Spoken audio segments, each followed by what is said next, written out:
Hello, everybody, and welcome to the office hours for requirements management today. There's a couple items on the agenda, so we'll just sort of start going through those. Jan, would you like to verbalize your idea here for the technical-oriented proposal on requirements management? Yeah, sure. Thanks. So I put it as a comment to one of traceability epics. It might be actually a wrong epic. I wasn't sure where to put That's it. quite epic. Okay. Anyway, this proposal is just more technical detailed set of steps which we might use, and there is one change in the mm, compared to original proposal. Instead of parsing the whole output of specs, which might be a little bit hard and challenging, there is a suggestion to use a separate CSV file, which might be much easier to implement and perhaps also use. So yeah, if you have time, please take a look at these steps and let me know what you think. If there is a general consensus, we might proceed with checking with QA and verify team if this is a reasonable way, and we can break down into issues to implement. No, I love this, and I think it's a very good MVC idea because it simplifies things a bit on our end, and it would be something that we could always iterate into additional parsing later if we needed to, but it starts us off with something that's a little bit simpler for an MVC, which I think is great. I did comment on it. I like the iterative approach, and I think we should probably get Mac and his team to jump in and, confirm that we can dog food it easily with what they're currently doing. I think that'd be very helpful. Mm-hmm. But Yeah, this is great. I think there's one issue already under that epic, which is basically just a copy of the epic down because I promoted the issue to an epic, so I had to make another issue that's basically said the same thing. But we can reuse that issue for whatever we want. If we want to break down something like this or whatever we land on as a final solution, we can just reuse that. The solution and validation issue is more of a, I don't think we're going to do the solution validation this quarter, especially with Nick, the designer, is out. He's been out all week. It's going to be very difficult for me to have a solution validation without a design. So we're probably going to go ahead without a solution validation. So we can reuse that issue if necessary. But no, I think this is excellent. I love what you've done here, and I will definitely take some time to review it and make sure I understand it. And then I think we'll ping the test team and see how they feel about it as well, just to make sure we're aligned. yeah, completely agree. Awesome. So yeah, let's see what QA team thinks, and then we can proceed with next steps. I love it. Thank you so much. Cool. The other agenda item I added was we are working hard through this quarter to define North Star metrics. This is sort of a new thing we're trying here. I don't think it's just on the product side, but I think this is sort of driven by the product side. And we're trying to define North Star metrics for all of our areas. So for us, Certify as a group is doing a North Star metric. And with Service Desk being moved down to core and quality management not really up and running yet, it's an upcoming feature. They wanted something for the requirements basically as a North Star. So what I've done currently is said by the end of Q1, we're hoping to have greater than 100 requirements created, which is a very low bar when you think about how expansive this will eventually become. But I actually argued that that was relatively difficult for us at the current point since we haven't yet released requirements management and we haven't yet released the metrics collection for requirements management. So this sort of encompasses the whole come to market with requirements management. And it's supposed to be hard, but not impossible. And I think this definitely is going to be hard because it requires us to not only release the requirements management in 12.10, but also have some way of tracking number of requirements collected. And then we have to encourage enough people to create 100 requirements. So again, it's a high bar that's well known by Scott and Hila, who are sort of leading this effort off. But I guess I just wanted to kind of socialize that and get feedback. I mean, how does that seem for the team? And I do recognize that this will change probably in Q2 because the idea is it's going to be something that the team will be looking toward longer term. These are like 1 year kind of things. It's just since we're just releasing the feature, we can't really do a 1 year goal on something when we have no basis for that. And we're supposed to tie it to IACV and things like that. So this is sort of where I've started. What are the thoughts on that?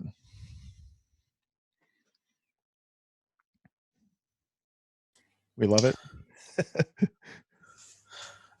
Just out of just to be sure, when is the end of Q1? Well, this is where it's hard for me too, because I said we need to put something in place for Q1. Now, Q1 technically ends the end of this month, which is about a week after our release. But I got the distinct feeling that they were really looking for, when Q1 ends, are we in a state where we could achieve this? Not so much we have already achieved it. So that's why I didn't push back too hard, but I do want to get feedback from the team, because again, I feel like things like this should get buy-in from everybody who's involved, and that makes it a lot more realistic. I was shooting for the middle of May, being able to say that we have 100 requirements created. That gives us a couple weeks past release for people to adopt and start looking at it, and it gives us some time to start playing with it too. But I think the biggest dependency that I see is getting a requirements management out the door in 12.10, as well as some way to collect the metrics out in 12.10. And I think that's a much more difficult put than getting 100 requirements created, because I can create 100 requirements overnight if I really had to. Not that that's the goal of this, but the creation of the requirements is not the difficult part. It's the getting the foundations laid that we are able to create the requirements. Yeah, I agree. Well, my thought is that it will be tight to get requirements out of door in 12.10. I think we are finishing UI at this point, so if we manage to deploy and then test, we should still make it and remove the feature flag, which it's still behind feature flag. The thing is that supposing we released it, it will be just about having list of requirements, but there will not be still a connection to tests. So I think you are better positioned than me to estimate if customers will be attracted to create just requirements if they cannot effectively do anything with them. I do believe so. I think what we're trying right now is we're hoping that people in the sales group will start demoing this to customers and saying, hey, look, here's how you create requirements. We understand that we're still immature, but we want people to start playing with it and provide feedback on the interface. And I thought that 100 requirements throughout demos and people playing with it was a pretty realistic put. Mainly, and this is what Justin and Scott and Eric have all sort of agreed to, was the purpose of this is more, can we get the feature out the door? Pick something that's hard but not impossible. And I think getting the feature out the door in 12.10 is hard but not impossible. So I think that lined up with their vision. Long term, what we're looking to do is not so much measure the number of requirements created, because most programs will create a bunch of requirements and then do nothing with them other than link test to them and reference them over the development lifecycle.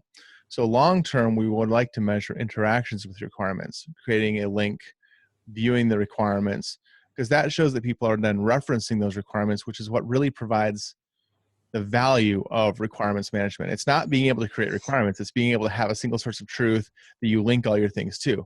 So long term, the vision is these North Star metrics will be about increasing the interactions with requirements as a way to measure our success with creating a viable, lovable, or viable, then mature, then lovable product for requirements management. Because the more people are using by viewing them, the more it's been ingrained into their development process and the better we're doing. So I think that makes sense long term. It's the short term one that I've been struggling a little bit more with. So okay, well, I'll leave it for now. I think we recognize it's hard, but I don't think it's impossible. So I think it fits the category, and we'll kind of look at it in a couple weeks and see how we did. I guess is the best we can do right now. So John, would you like to verbalize your next item? Yeah, just on that, like if there is a risk to requirements management by not making it by the end of 12.10, maybe we could get that surfaced a week in advance or something that would allow us to take contingency measures, i.e. deliver something like can create requirements through GraphQL. Maybe we could patch that up and lift the feature flag there, and then at least we'd be able to list requirements and create them via GraphQL, like so that we can deliver something like, yeah, and you said it was low risk there, but like just that the fact that there always is risk, it would be good to know early and then have a contingency plan. I really appreciate that. I think that'd be great because we do have to release something in 12.10. I think that's the feeling. And if we do have to fall back on a mitigation plan, we have to fall back on a mitigation plan. That's how this goes. But no, I think the earlier we can define success, and then I trust that John and Donald can kind of make the call as to when we start cutting people over to the mitigation if we have to pull that trigger. But I think having it defined ahead of time at least means we have something to fall back on, and we're not scrambling to try to figure out what to do. So no, I really appreciate that discussion, and anything I can do to help with that, just let me know. Cool. I think obviously we can't know too early by definition, but the earlier we do know that things are seriously at risk, like then we can take like contingency measures. And I did want to clarify with regards to the documentation that I know Justin poked out a little bit yesterday and was just asking, we need to get something there. We don't have to make perfect documentation for this. One of the iteration office hours that I watched with Sid was basically him saying that the technical writing team, he thought it was more the technical rewriting team. And he said basically what he was looking for engineering to do was simply when they merge their docs, have something there that technical writing can work with. So I think if we go with that approach, and I've already talked to Martian about this, he's on board. As long as we put something in that's just a basic overview, we can let him bulk it out till his heart's content and make it really great. But it could be as simple as click here to create a requirement. This is what it looks like. Click here to see this done. Like, let's not make that a difficult part of this. Let's try to make that as easy as possible for us just to get something in the docs. I'm also about ready to write an issue to propose that we try something a little bit different with requirements management and docs as well. We have been tasked in product to do these speed runs every month for new features, where it's basically a 30-second to 2-minute video where we just quickly demonstrate these features. I'm going to post an issue and see what it would take to get those embedded or linked to from the docs. And starting with requirements management makes sense because we're starting at the ground floor. But people often say our docs are difficult to follow sometimes. Not sure I completely agree with that, but that's the feedback we've received. If we could embed a link and says create requirement, and there was like a little link to a video that has me sitting there going, to create a requirement, you click on this, you type in your requirement, you click submit, and there's your requirement. That might be more accessible to certain users. And we were going to see if that drove more adoption of these speed runs and more views on these. Because right now, the product is doing them, but we're not seeing them really be used. And I think coupling it with our docs is one way of seeing if that is useful. And if not, we'll rip them out. But if so, it gives us an opportunity to, for product to contribute to the docs as well, to sort of bolster that if we can. So I don't know if people have thoughts on that, let me know, but that's kind of what we're going to try and see how it goes. Sounds like a nice idea to me.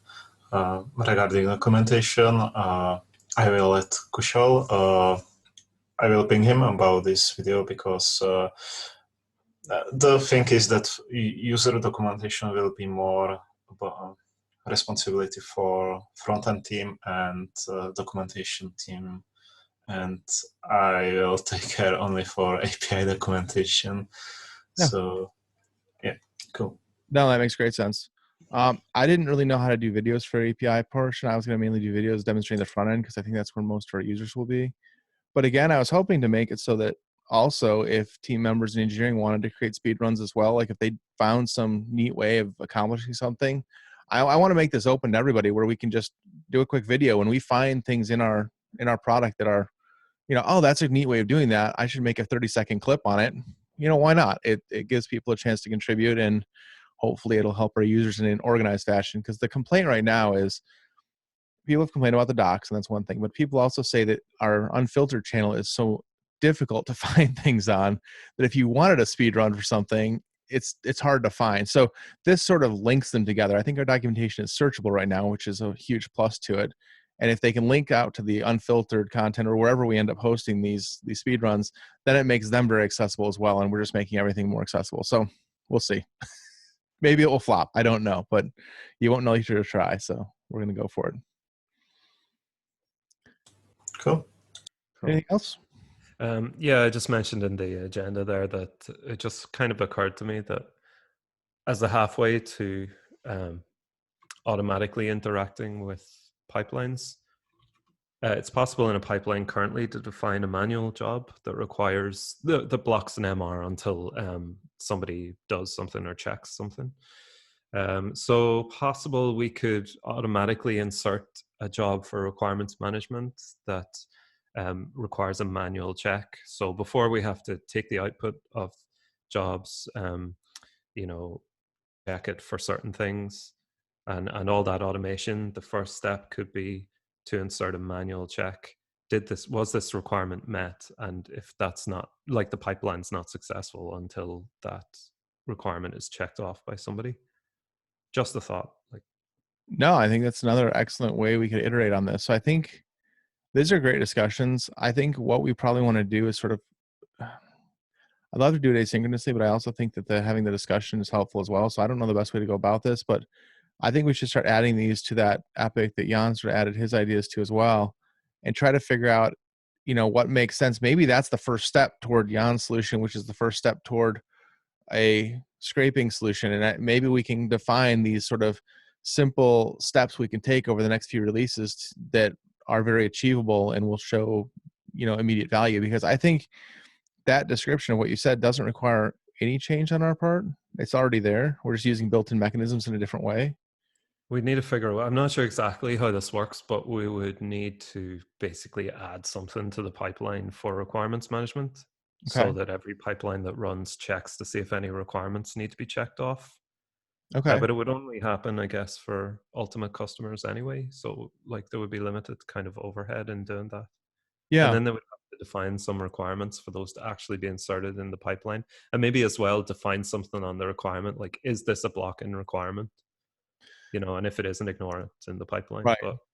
But I'm just trying to think of ways that, like, we could iterate, like, really, really simply and quickly on stuff we already have. There would be some amount of stuff to build, but there's at least a precedent. Yeah. And I think that coupled with, some sort of a video showing us doing it and sort of explaining, or some sort of good documentation, just sort of explaining what we're doing, could be a very powerful solution for people who really want to jump on the bandwagon quickly. And then as we improve things, all that's doing is making it easier for them to jump to the next step, which is easier for them to jump to the next step. So yeah, in the ideal world, in 6 months, we have a wonderful automated solution that kind of does all this stuff. That's great. But short term, we're letting people, reap some value from it. And that's really a fantastic way to go. So yeah, let's keep adding to that epic. Let's see. I believe the epic is 2859. And we'll keep adding to that, and then maybe we'll circle back next week at some point and kind of walk through those and see how we want to see how we want to break them down, and just sort of break that epic down into individual steps, and I'll start scheduling them. Sounds like a plan. Cool.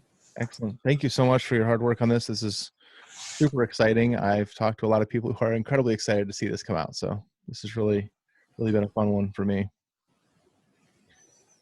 If there's nothing else, I'll go ahead and give everybody back a few minutes. If anybody has any more questions, that's great. Have a great weekend. Yes, thanks. You as well. Thanks.